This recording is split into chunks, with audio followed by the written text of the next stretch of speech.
Big day in the market today. You know how happy I am when I see all red. There's about 10 minutes left as we make this video. The NASDAQ is down 1.98%. The Dow is down 1.3%. The S&P is down 1.4%. Nothing makes me happier than red days. I don't care what happens.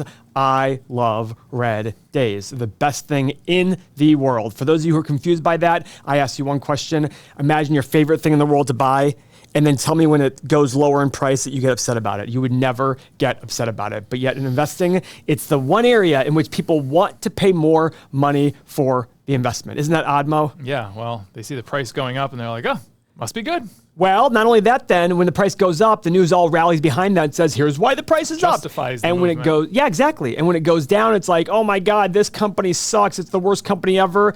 And the news follows the stock price. Some big movers today. Airbnb down about 7%. Let's see what Tesla's doing today. Tesla's down over 2%. Yeah. What's NVIDIA doing today? NVIDIA's down almost 3% today. Guys, it's been a very, very, very up year this year. We had a bad September, as you saw in our video yesterday. I don't look at anything as month to month. Like, it's not like, oh, September's a bad month, October's a bad month, blah, blah, blah, blah, blah. At the end of the day, eventually things have to cool down. Just like if stocks went down every single day for a month, you'd sit there and say, listen, that's oversold. It's got to go up at some point, et cetera. Right, Mo? Yeah. Now, everything I talk about here is based on valuation. Mo talks a lot about trading and valuation.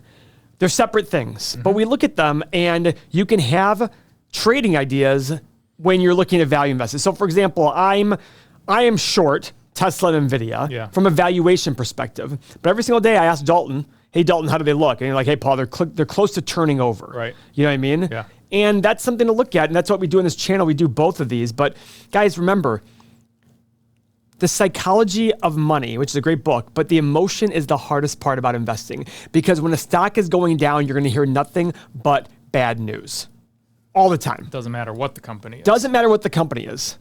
Literally, it could be called Jesus Christ Incorporated, and there would still be people saying, well, you know, he's not really that good of a guy anymore, and things are kind of turning on him, and blah, blah, blah, blah, blah. It's all baloney. What you need to do is learn about business fundamentals and value investing. Understand what drives the stock price in the long run, and that's fundamentals. That way, if the fundamentals are still the same, as Peter Lynch says, what you want to find, Mo, is you want to find a company where the stock price is declining and the fundamentals are getting better. And that tends to happen during overall broad market collapses. But remember, guys, the most overhyped stocks, the biggest run-ups, will fall the most in a pullback. If I'm not mistaken, wasn't it Amazon that Jeff Bezos said that? He said, I saw the stock price falling, and he was like, but I looked at our financials and everything was getting better. We looked at our internals and everything was getting better. That's exactly it. Yeah. You know, and their price went from $113 a share back in 2000 to $6 a share in 2001 or two. Right. From the peak to the bottom was 95% decline. He goes, yeah, but I looked at our fundamentals and every metric we watched was getting better and better.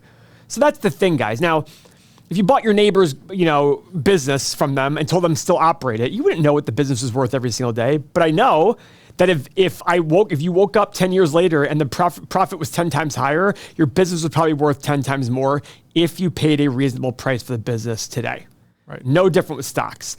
The hard part is every single day, this stuff goes up and down, up and down, up and down, and it gets you scared when it's going against you. We have the same things. When I was short these companies and the stocks were going up, what am I doing? My stock account's going down. It can get emotional. Yep. But then you go back to the fundamentals. Do I still believe in the fundamentals of this business? This is exactly how you have to be in investing. It is 90% emotion, it's 10% numbers. The numbers are the easy part. I can teach the numbers to anybody. The hard part is when the stock is going down, can you believe your numbers are still accurate? Can you stop questioning? Mo, why do you chuckle about that? Sandy, who's one of a trader that works closely, he texted me today and goes, so I've been doing this for about a year. And the funny thing is, it's really not that much about the charts. Those are easy. He's like, I realize it's all emotions. 100% emotion. And it's when it comes to anything that involves money, it probably comes down to the emotions of it. The 30-year treasury just ended at a 16-year high above 4.9% on a 30-year treasury. That was unheard of 2 years ago. Wow. Guys, everything about that's chart reading. It's all about the emotion. Can you stand it when your stock is going the opposite way of what you expect? That's a hard thing to do. It's human nature. We've all been in that boat. We're all in that boat today. Maybe not Warren Buffett, but even then I wonder sometimes when I see him sell something that he was so in favor of and all of a sudden starts selling, I'm like, why is he selling that? Because he's just suddenly wrong? Right. What changed? Yeah, because I look at him when he buys whole companies. He can't just next day go, and 3 months later going, shoot, I was wrong. I got to sell this company. He doesn't do that. Right. He rides it out. Right. So I wonder about that. It's easy to say. Now, I'm driven by emotion a lot of times when I see the stock going against me, but I'm also not at times. Like when I see, like there's a company right now that I own, and again, don't buy it. Please don't buy it. You're supposed to do your own research. But 3M has a lot of negativity around it. When it was at $210 back in 2018, I'm sure people were hype city. Oh, look, somebody's messaging me. Yep. Now it's at $88, paying a 7% dividend that they can easily afford. Today was the low, 52-week low. Today was the low, and it's scary out there. They had some lawsuits. They settled some of those lawsuits, and yet we're still in this. Okay, could it go lower? Absolutely. The funny thing was, like the big unknown was what's going to happen with these lawsuits. Now that the lawsuits are getting settled, you would think that the sentiment would change. Nope. You know why? Because people were saying once these get determined, things are going to get better. And they did. Short time, they bumped. And they went back down. Why? And by the way, guys, as the market goes down, so will pretty much every company, because this company is a $50 billion company, market cap. As the markets go down, this will get sold off along with ETFs that get sold off. You're never going to buy the bottom. So your job is to either buy low-cost ETFs month in, month out, not even look at it, because over time, eventually it'll go like this, but along the way it goes like this. Or if you want to buy individual companies, essentially do that same thing. You're going to buy it as it goes down, saying, listen, I don't know when it's going to bottom, but it still makes sense at this price. I'm going to buy more. That's a hard thing to do. It's hard to put your hard-earned money and then watch it next day go down. I understand that completely. I get the same feeling. I go, damn. You know what I do? I just buy. I don't look at my account ever. I never look at my account. I just go, oh, my stocks hit my. In the last day, I've gotten 5 emails from our Everything Money software saying, Paul, your stock just hit your price. What I do? I just go email my Merrill Lynch guy and say, please buy me these shares.